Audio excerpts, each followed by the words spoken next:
Hi, in today's video, I'll show you how to erase a lost Android phone. First, make sure your Android phone has Find My Device or Find Hub enabled and that you're signed in to your Google account. If your phone is lost or stolen, use another Android device or a computer and sign in to the same Google account linked to your phone. Open Find My Device or Find Hub, then select your lost Android phone from the list of available devices.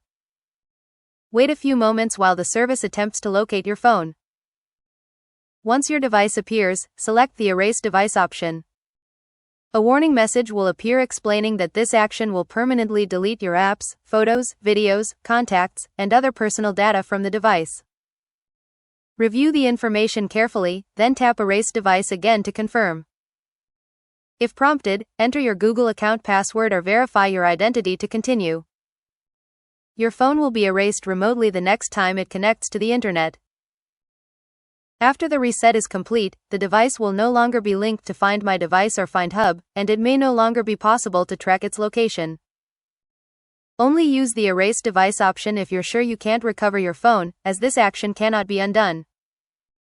That's all. You've successfully learned how to erase a lost Android phone.